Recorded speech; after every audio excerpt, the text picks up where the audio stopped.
Mira Nair, thank you for joining us. We're really honored and privileged to have you with us today. You know, there's some films that are more about cheap thrills, and there's some films that are penetrating and profound. You're obviously producing films in the latter. But what do you say for filmmakers who want to do the more profound, but may find it difficult to find a market for that? Well, I mean, there are no.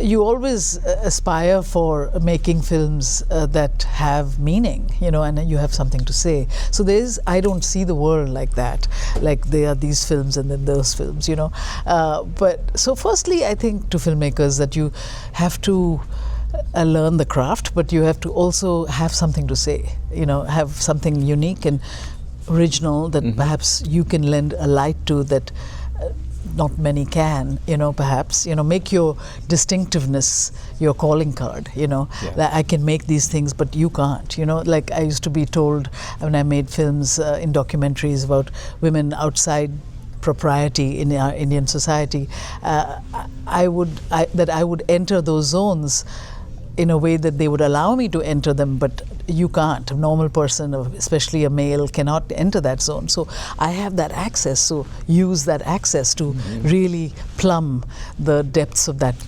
situation or context. Basically that, is like you have to really have a point of view about what you're trying to impart in a film. And learning how to tell that point of view takes time, takes time and craft and experience and humility, to understand. But basically, it's what do you want to say in a film. So your distinctiveness, your fingerprint. The distinctive, people, when I started making films, I was in this country, I was in America, and I came to study theater and film. And when I was making films, they didn't know how to spell India.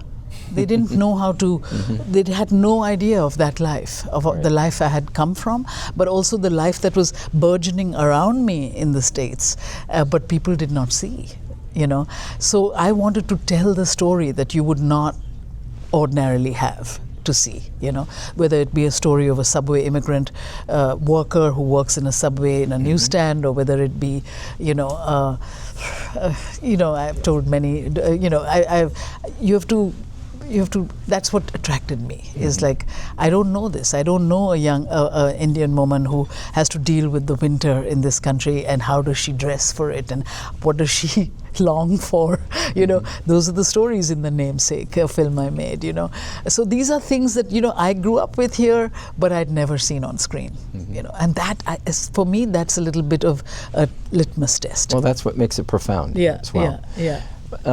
We're here at the Muslim House. Why do you think the Muslim House matters now to these emerging artists that we're going to bring together in this gathering, and what do you think the significance is of trying to promote more representation in filmmaking? Well, for many, many years, it's always been a monologue coming out of our society here about whether it's Muslimhood or Hinduhood or this hood or that hood, it's always how the other side sees us. Yes. It is very rarely a dialogue from our side and their side, and a dialogue that is constant in our daily lives and in our stories, but it's rarely put on screen. And it's that dialogue that made me want to make Mohsin Hamid's book, The Reluctant Fundamentalist, into a film, because after 9/11, we really felt that schism became us and them, and yet it was a complete monologue. It was just how they saw us, and us was this big unformed monolith which had no nuance to it at all. Forget about intelligence, So I really wanted to tell his beautiful story of the reluctant fundamentalist in a film, because it seeks to create a dialogue. That who are we? Actually, we are no different from you. And how do we create that the dialogue, which of course has tension in it and mystery in it and enigma in it and stereotypes in your mind that we have to break, all of that in it, but you have to have the bravery to take on that you know.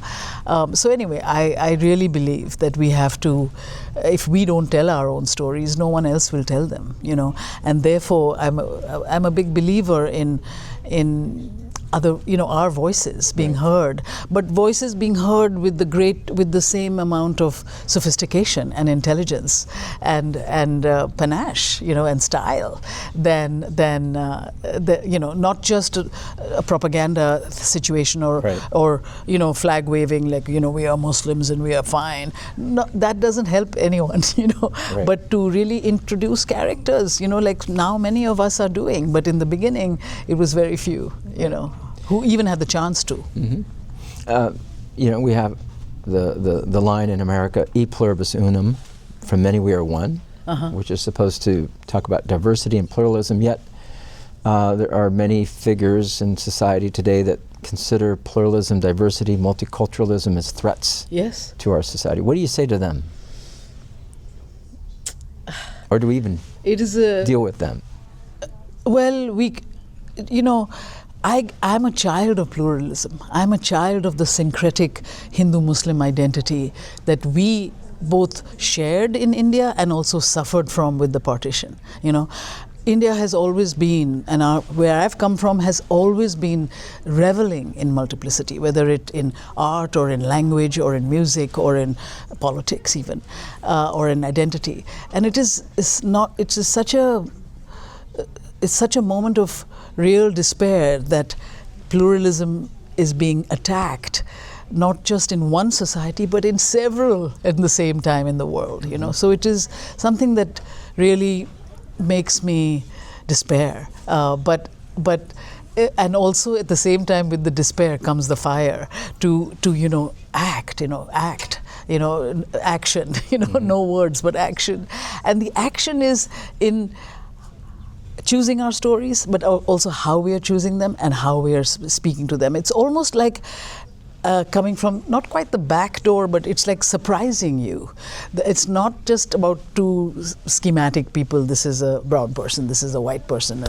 It's not like that. If you do that, you will not gain a single audience. But if you make a world that you have to be, that you enter in, that you are embraced by, and that you see yourself in, rather than see them in the story as the other from you, that's the key.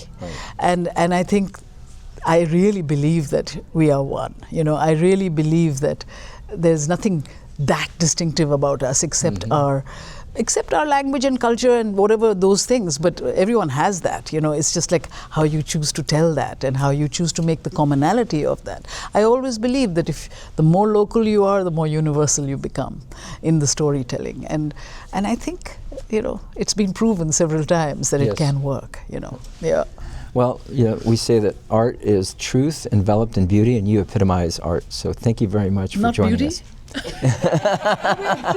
Art and beauty. I'm into beauty. Thank you so much. Thank you so much. Thank you.